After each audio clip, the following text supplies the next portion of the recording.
Halo, perkenalkan nama saya Christine Yohanamani dengan nomor BP 2422017.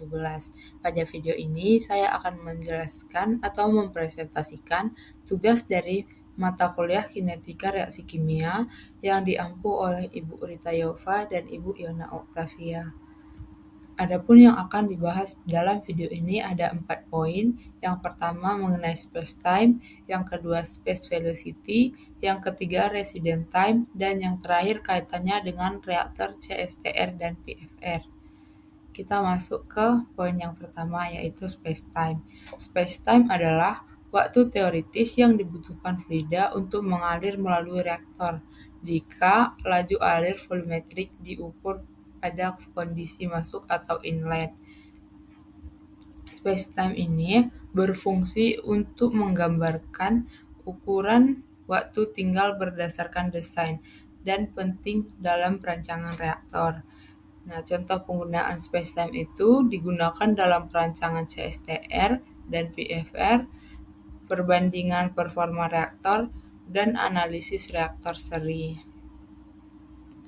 Persamaan spacetime itu tau sama dengan V per V0 dengan keterangan dan satuan pada tabel berikut.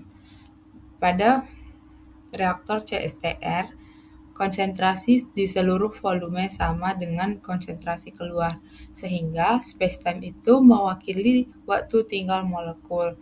Dengan makna, apabila tau besar, maka molekul akan lebih lama di dalam reaktor dan meningkatkan konversi. Kemudian, pada reaktor PFR, spacetime itu ialah waktu tempuh total. Hal ini karena konsentrasi berubah sepanjang reaktor. Ini merupakan contoh soal dari spacetime, yaitu sebuah pabrik kimia memproduksi bahan antara menggunakan reaktor alir kontinu. Reaktan cair dialirkan secara konstan ke dalam reaktor dengan laju tertentu.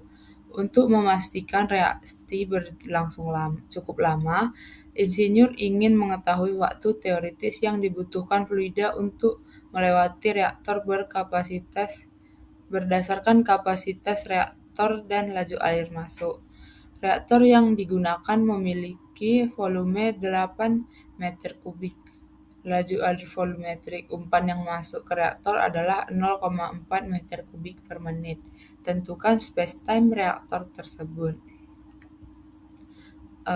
Ini merupakan penyelesaian dari contoh soal spacetime, di mana diketahui volume reaktor ialah 8 meter kubik dan laju alir masuk sama dengan 0,4 meter kubik per menit.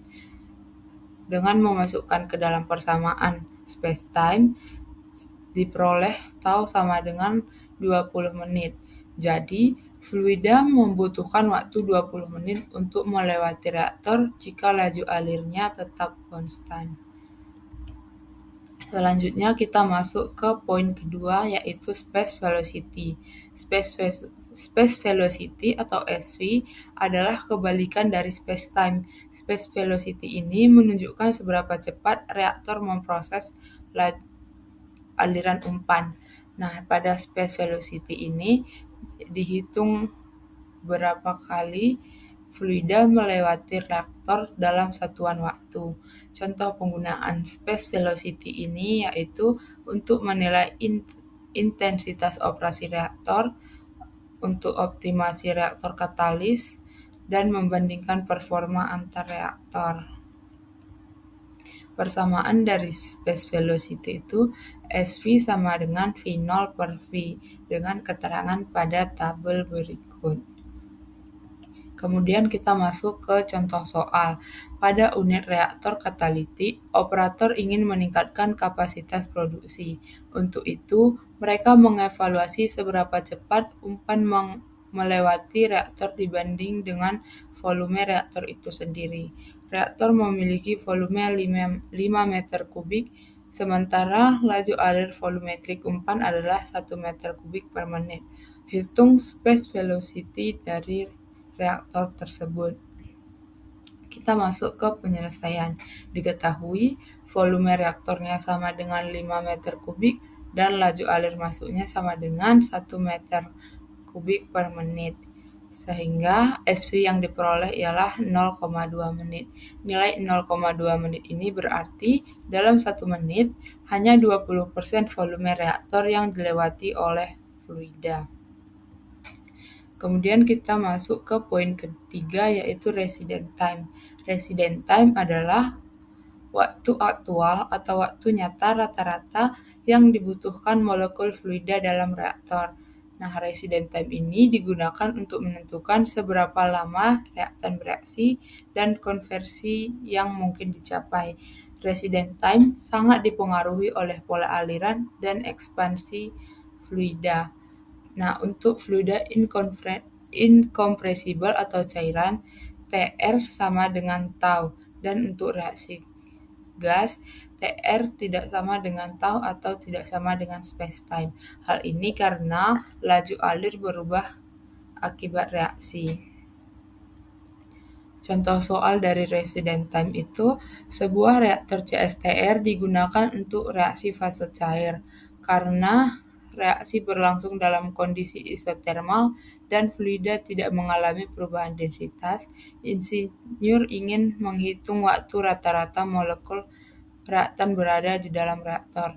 Reaktor memiliki volume 6 meter kubik dan laju alir volumetrik cairan yang mengalir melalui reaktor adalah 0,3 meter kubik per menit. Tentukan resident time dan jelaskan hubungannya dengan spacetime. Diketahui volume reaktornya sama dengan 6 meter kubik dan laju alir volumetriknya ialah 0,3 meter kubik. Sehingga kita memperoleh nilai dari resident time-nya itu ialah 20 menit. Rata-rata molekul reaktan berada di dalam reaktor ialah selama 20 menit. Karena fluida adalah cairan incompressible, maka TR atau resident time-nya itu sama dengan spacetime. Kemudian kita masuk ke poin terakhir, yaitu kaitan dengan reaktor CSTR dan PFR. Pada spacetime, peran dalam reaktor seri itu yaitu untuk menentukan waktu kontak dan space velocity untuk mengatur kecepatan operasi sistem, dan resident time itu untuk menunjukkan efektivitas reaksi nyata. Pada tau yang besar atau space-time yang besar, itu artinya waktu kontaknya lama, sehingga operasinya lambat dan peluang reaksinya tinggi. Ketiga parameter ini menunjukkan sisi berbeda dari fenomena yang sama, yaitu waktu reaktan bereaksi di dalam reaktor. Pada CSTR dan PFR, ketiga parameter ini atau space-time, space velocity, dan resident time berfungsi untuk menentukan ukuran reaktor dan untuk mengontrol konversi reaksi. Demikian presentasi dari saya. Sekian, terima kasih.